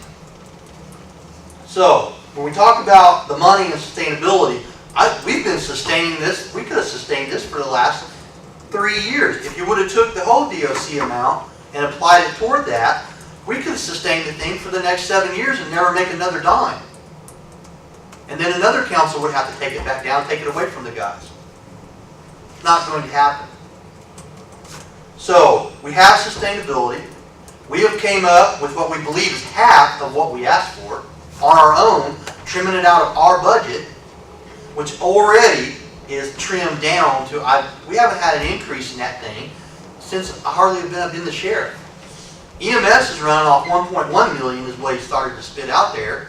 My budget's $1.3 million. I have double the employees and we feed 110 people a day. 3 meals a day. And their health care. So, when you talk about, the guy stood here and said, well, if you cut those out, I mean, if the biggest turnover rate in the world is in that EMS, paramedics move on to those big cities. It's commendable that you have 2 years to 19-year people veterans. Okay? We have more than that. Guys have rode this out. Like I told you once before, the only reason I am making the money I am even close to it is because I got elected as sheriff. And it's under the state law of what you have to do. If it wasn't, I would be doing exactly what these guys are doing now and what I did before these guys got here. I've been here that long. I have more time in county government than I would guess close to Russ than I think serving and elected or in the county budget than about anybody sitting in here, I would guess. So we can sustain it. We're asking for $60,000, and I know budget hearings start Monday, and I'm looking forward to it, so we can sit and talk about these things. But we wanted to give you an update on the DOC money and where we are. We can't control when they pay it. I wish they'd pay us through the daggone July when we bill it, but we can't control that. We just got March's today. So that's gonna, I mean, they're 4 months behind, which is pretty much how the state, I think that's how they stay in the black.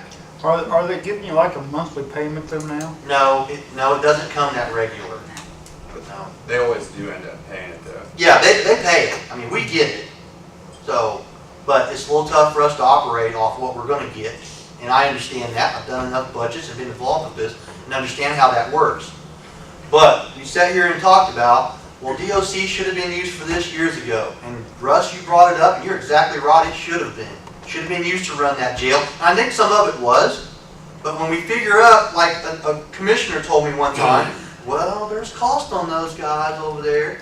Well, we figured it up and got pretty close. We're making about 25 bucks a day profit. Okay? We figured in the gas, the electric, the sewer, the food. All I didn't figure in was manpower. And no matter what, whether I have 10 or 110, you're going to have the same amount of manpower, the same lights are on, the same heat's on, the same cooling is on. The food's down, but everything else is the same. So we really figuring in manpower would just be a waste of time to do it. So, I've been able to sustain it. I believe we can do it from here out. And if I couldn't, it is sort of my duty not to put this county in harm's way financially, through liability, any of that. And I would be doing a disservice to it if I thought I was up here lying to you about it. Or trying to bull crap you, that was close, with numbers. Okay? So I'm sort of shooting you straight. And I'll end with this. One of the guys in this room and his wife qualify for reduced lunch for their children. And one of them works at a hospital, and one of them serves this county as the sheriff to the department. And that is, it's just unnecessary and embarrassing. And it pisses me off to have to even stand here and tell you that. So, any questions, concerns? I'd be more than glad to answer. Billy, on that, on the DOC with the new code, you have that. I know that code is big. It's 500 pages or more or whatever. Does it have a disbursement in there? How the state is going to do this? As far as how they're going to fund it, or how they're going to fund this? No, not that I haven't really looked through that entire thing. Zach has been looked through quite a bit. Sort of how we know what they're going to pay. We know what starts in 2015. What they can do a year here in county jail, and DOC will pay us for those guys after they're here 30 days. They'll start paying us for those people. So it's sort of, that's really about the best I can tell you. They sort of, I mean, our hands are sort of tied with it. They're going to pay what they want when they want. They say their average costs them $55 a day to keep an inmate. They pay us $35. But it's the code with the code in July, as I understand, it came out in July. July 1st. Of this, it's got a pay thing in their house. They're paying and I don't know the ABCs or whatever they are. But Zach, I'd like to see a copy of that. If you got that code, I can get you a copy. you could probably get it or whatever. Chris? On the handout I gave you guys, the last page, it was a copy of the level felony, as of July 1st. What they pay. And what they would pay, the reimbursement for the medical and for the stay of the per diem. Now, does it have a disbursement in that code? How they're going to disperse that? I know what they're saying they're going to pay, but have they changed any of that since July? I believe that since the prisoners will not be with them, they're going to be with us, and they think $55 a day is what they pay. They're going to pay us $35, so they're going to be saving that money because they're not going to be with them anymore. They're going to be with us. So they think they're going to save that money, and then they're going to. Okay, now let me ask another question about that. With the DOC, and you're transporting all the time, do they call for these guys very often? No. We set it up. You set it up. It's sort of how we've made. Once you get him in your jail, Right. or her, or whoever, he's here, or she's here. Right. They don't call for him back to come up and you Not gotta bring that. him to the prison. At this point now, if they're living the A, B, or the C, we'll call and set it up to transport 5 of them to get our population down. Because our population is running roughly over 100 or so every day at this point. So we take them on our own. We call and make the arrangement. They don't call and say, hey, bring us offender A, B, C, and D. Bring him back. Yeah. They don't say that. No, we take care of, once they're here, especially the level 6 ones, they'll do all their time here and they'll be released from here and they're done. The level 6 ones now, if their earliest possible release date is less than a year, counting good time, they have to go to the county jails. So they're all gonna end up in the county jails. That's the, DOC thinks they're gonna save money there because they think they're have too many prisoners. Has that code been changed since July 1st? Not that I'm aware of. Okay. But not that many people have been sentenced yet, so I think it's so hard to tell how they're gonna go about paying the counties. Because that goes into effect for incidents that happened after July 1. So it's only been in effect for a month. We've had 2 sentenced under that so far. 2. 2. But again, I think that's where, if we got some confusion, is when we talked about the money we're making now has already been made off what we have. The Class D felonies that are sentenced here is extra that we're going to make. Okay, so we're already coming up with 176,000, and that's on the low end on that, because I don't want to shoot high and come in and say, oh, we're going to have 250,000 bucks, and come in and have 176,000 and we're off. That we can't hardly recoup a $50,000, $75,000 mistake like that. We can't do that. You guys have done enough budget. We can't stand that kind of mistake. So that's why we're shooting the numbers we are. We're trying to stay with what we, I don't say what we can guarantee, but what we're projecting to guarantee. So anything in those deep felonies will be above and beyond what we're already making. At least that's what we're estimating and hoping for. Can't see it not going down. I mean, daggone, they're putting people in jail like crazy. So. Well, I think I've said something to you about before, that somewhere or another, this has got to be earmarked for that purpose. If it isn't, you're in square one again. Right. Well, that's sort of why we're pushing this so hard, and I know it's 2008, but you guys have to do it. I can't put it in there and earmark it. If I could, I would have done it back when we were making $500,000 a year. Yep. And we'd have been sustained. I wouldn't be upset here talking about this. Okay? Maybe driving the Cadillacs over instead of the SUVs. That we have 4 wheels. We've got SUV Cadillac, Mark. Yeah, there you go. So, you guys have to do that. You have to earmark it. We can't do that. So it's up to this council. And I've heard some comments and just scuttlebutt of, well, man, if we do this, you know how much grief we're going to catch? Well, that's sort of why we're beating on this drum so hard, because you're going to catch grief either way. Why not catch grief for doing something that's needed versus something that's, I don't know, just to hush people up? Most of you guys haven't really yielded on that yet too much. Look at the county highway garage. I've been standing where you're going to stand on that, and that's that. Why not do something that's needed to be righted years ago? And I guess we should have been raising holy crap years ago, but again, we keep hearing, oh no, we still have no money, we still have no money, we still have no money. Well, I'm showing you, I'm giving you the money. You give it up. We don't even want all of that. You're still going to have to use some of that toward the jail budget, I know that, but earmarking it is sort of up to you guys. I can't do it, or I would already earmark it. So. You do know, Sheriff, that the money that comes in from DOC is receipted in as miscellaneous revenue to the county, and it just goes into the general fund. Yes. And then from there it goes in all directions, and some of it even comes back to the jail. I know that.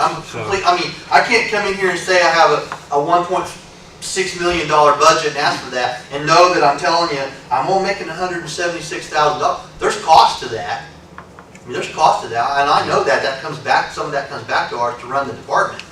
But I can't believe less than 50% of that. I mean, you're going to have a department no matter what. You can't shut it down. You can't go part-time. Just like EMS. Somebody's going to respond to these calls. We have duty.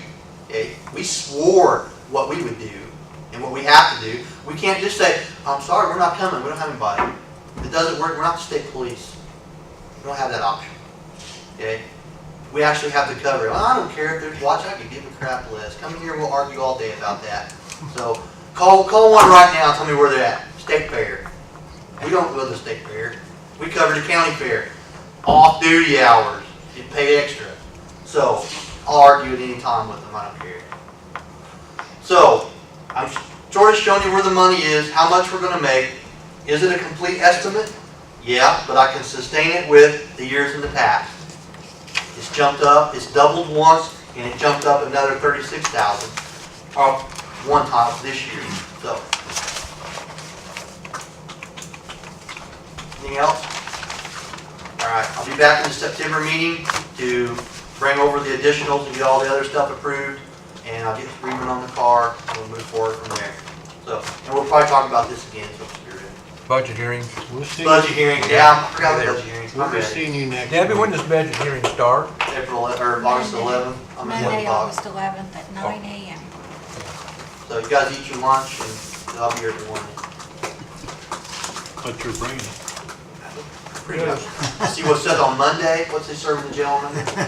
Gravy. Biscuits and gravy. Bologna. It's pretty good, I'm not gonna lie. Judy and the girls will be Nobody ever loses weight when they're in jail. Trust me. well-fed is happy proven. All right, thanks, guys. Does the entry guys have anything they want to say?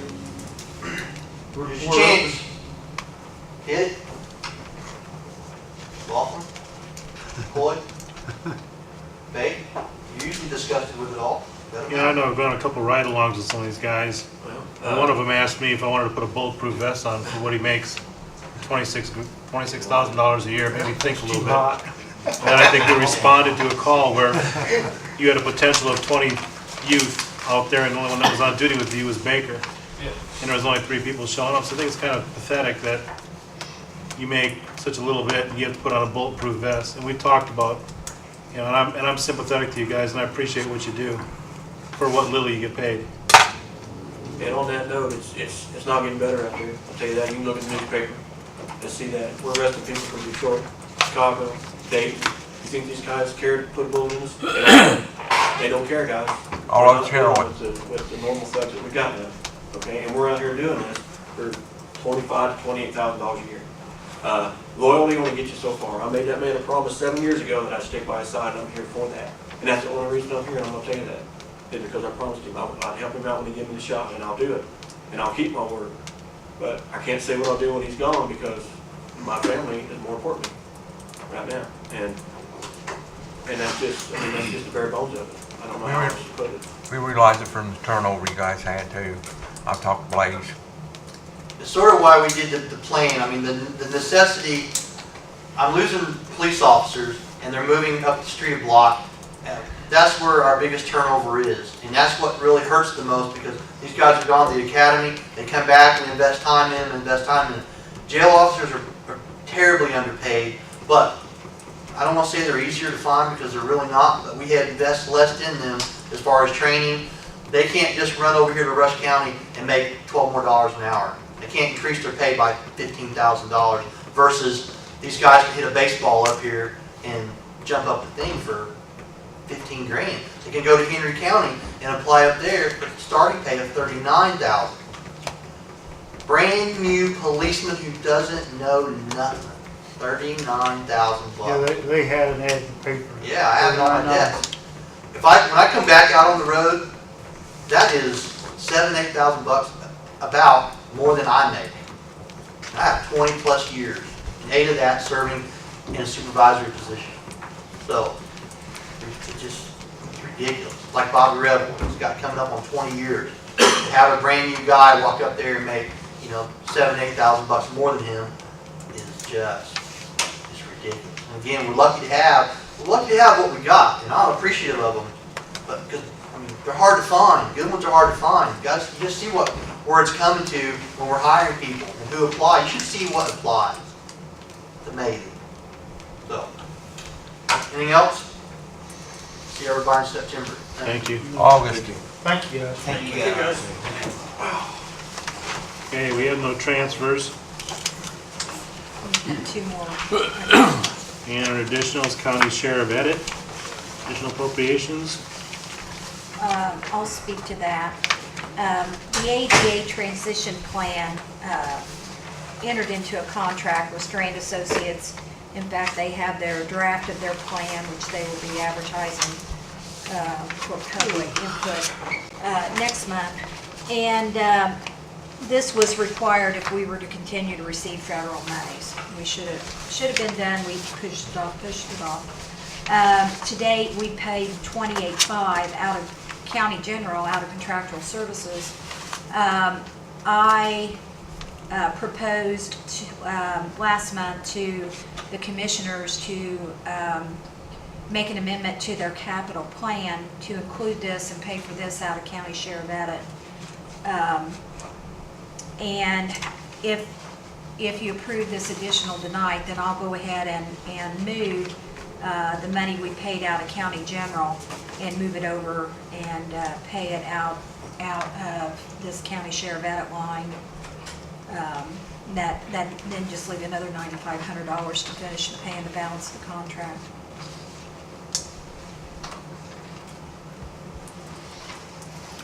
Any questions? The city just recently had, They completed one. Completed a- Strand did theirs also. yeah, an ADA thing. Is this, Yes, it's Similar to- ADA, it's exactly what it is, ADA transition plan. I have a copy in my office if anybody care to look at it. It breaks things down, and it breaks it into items and breaks it down in areas and what needs to be done, and, you know, lays out what needs to be done, what's critical to be done. so they're going to, what we're going to get for this is a plan, Transition plan. transition plan. We don't have to deal with the sidewalks and all that like the city does. No, the cities was a more expensive plan. Do we have a lot of critical? Tell you the truth, I just glanced through it. I added some things up. There's a lot of things on there, probably $300,000 or $400,000 in there of things that they are saying would need to be done.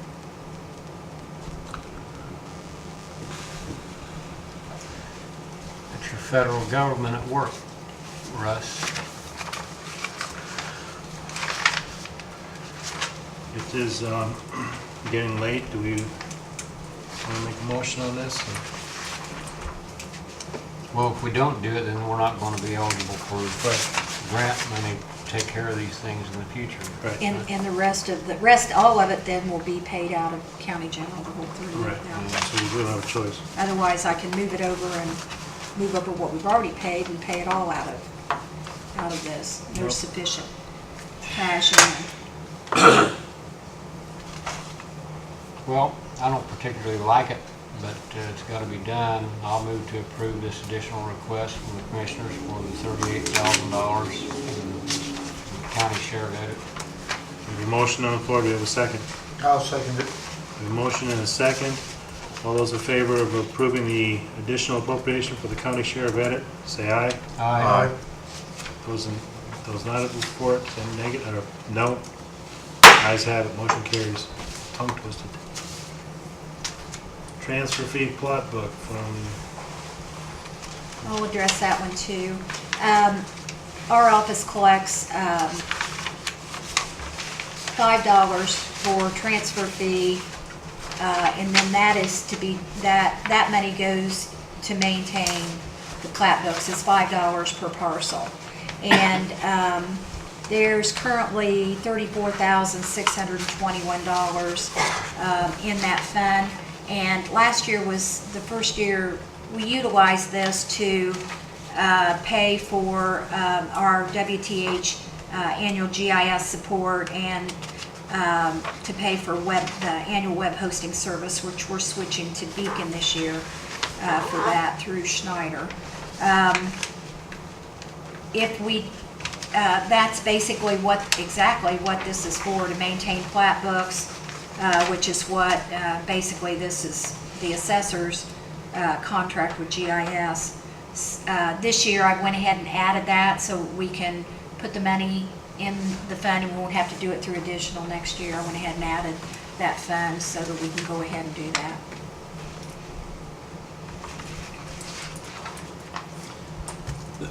Does this overlap with anything in the assessor's office or surveyor's office? No. The Beacon, they will, when we use, well, right now, if anybody's looked at the website, WTH also has the website, and then you can connect and it connects to the assessor's property record cards. It attests to pictures that were taken when reassessment was done of the parcels. We're going to switch that portion of it over to Beacon, and then we can also include information from the treasurer's office, show what the property taxes are. It's a really, if anybody, Rush County is using Beacon now, it's a really good tool. It provides a lot more information than we're currently getting with the WTH, and then they also link to Google Maps too, I think, on theirs.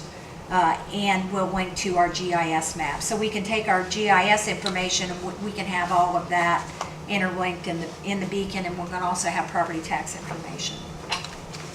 And this is for when, next year? Yeah, that runs from November through October of every year. So yeah, we'll get that started. That'll be available come November. So the price of that is what, It's the same. $34,621? No, I think it's, 96? I'm trying to think what the price of it was. It's the exact same price we're paying WTH for it. I wanted to say 3,600, but Okay, you got for that part. available funds in your 34, is that right? yeah, that's how much 34,000. cash I have, yeah. And we're wanting to, I'm wanting to pay, 9,600. yeah, pay the surveyors $6,000 portion, I think it's $6,000 of their GIS support, and I also want to pay the $3,600 that the web hosting portion of it too.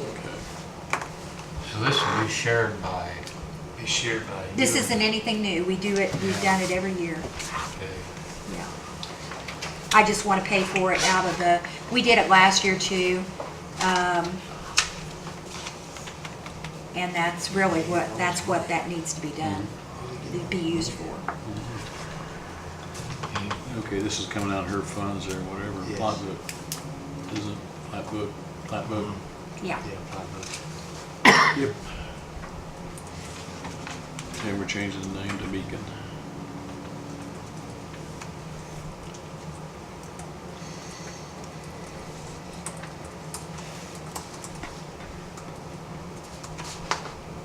Somebody like to make a motion? If no further questions or discussion, I'll move to approve the request from the auditor's office for $9,600 for the Beacon annual Yeah, with and the GIS. and the GIS service. Motion on the floor. A second?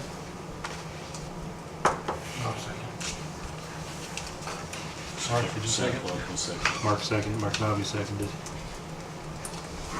If there's no further questions or discussion, all those in favor say aye. Aye. Opposed, no. Ayes have it, motion carries. Good job, Nobby. 144 is IT Director.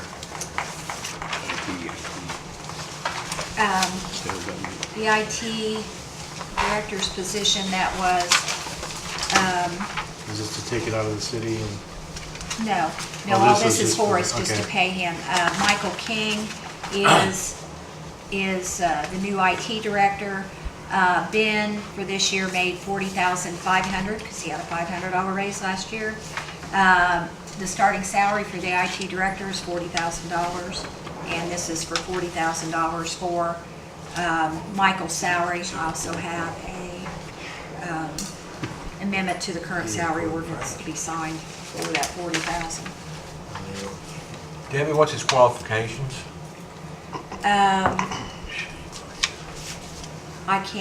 Right off the bat, I can't recite them.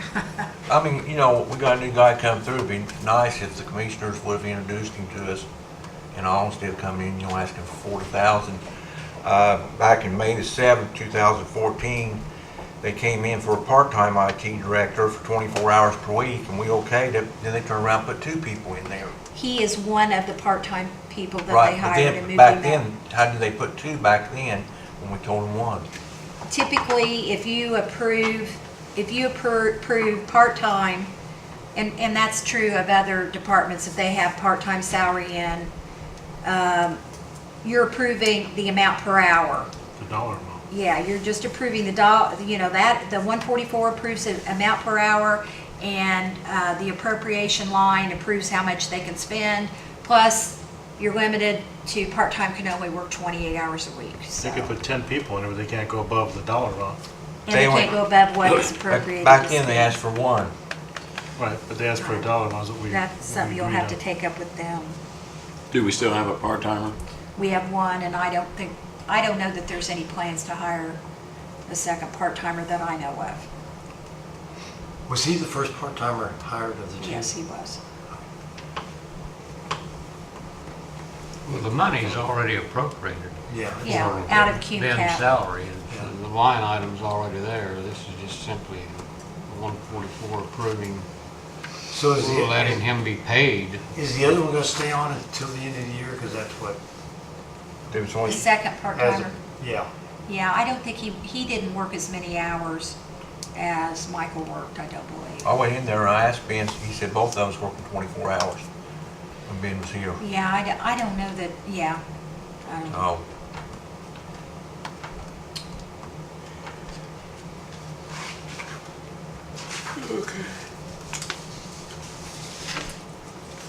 If there's no further discussion on it, is there a motion on the floor to approve the 144?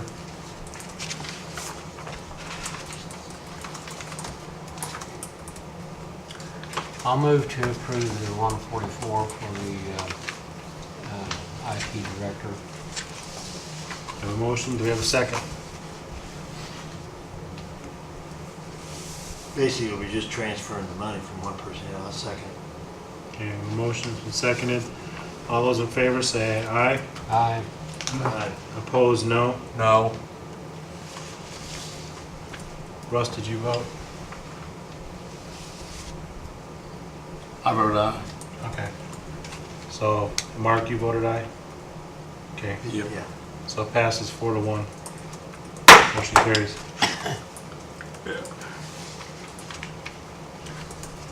I just couldn't hear you, Russ and Mark, sorry. I voted aye.